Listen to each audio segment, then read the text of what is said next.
السلام علیکم فرینڈ، میں لایا آپ کے لیے بہت دلچسپ سٹوری۔ مولانا روم رحمۃ اللہ علیہ فرماتے ہیں، ایک شخص مسجد میں نماز ادا کرنے کے لیے اندھیری رات میں گھر سے نکلا۔ اندھیرے کی وجہ سے ٹھوکر لگی اور وہ منہ کے بل کیچڑ میں گر گیا۔ کیچڑ سے اٹھ کر وہ گھر واپس گیا اور لباس تبدیل کر کے دوبارہ مسجد کی طرف چل دیا۔ ابھی چند قدم ہی چلا تھا کہ دوبارہ ٹھوکر لگی اور وہ دوبارہ کیچڑ میں گر گیا۔ کیچڑ سے اٹھ کر وہ ایک بار پھر گھر واپس گیا اور لباس تبدیل کر کے مسجد جانے کے لیے دوبارہ گھر سے نکل آیا۔ اپنے گھر کے دروازے پر اسے ایک شخص ملا جو اپنے ہاتھ میں ایک روشن چراغ تھامے ہوئے تھا۔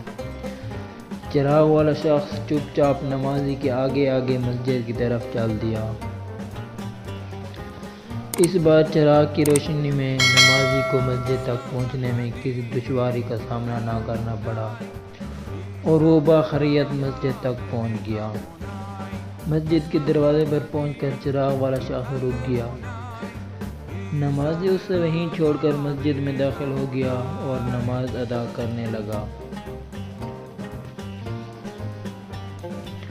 نماز سے فارغ ہو کر وہ مسجد سے باہر آیا تو اس نے دیکھا چراغ والا شخص اس کا منتظر ہے تاکہ اسے دوبارہ چراغ کی روشنی میں گھر تک چھوڑ آئے۔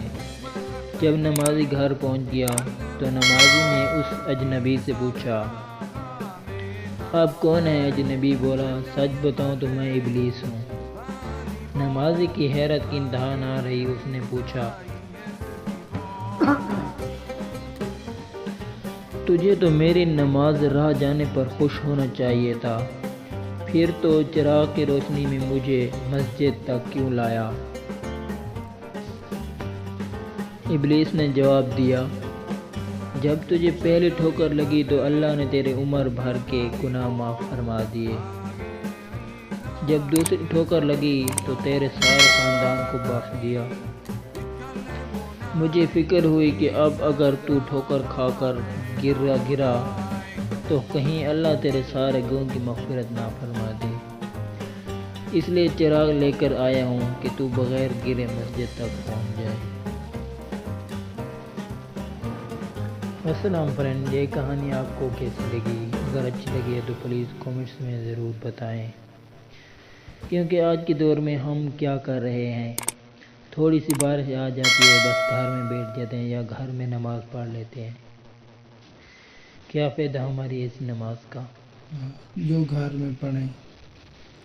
اگر آپ میرے چینل پر نہیں ہو تو پلیز میرے چینل کو ضرور سبسکرائب کریں۔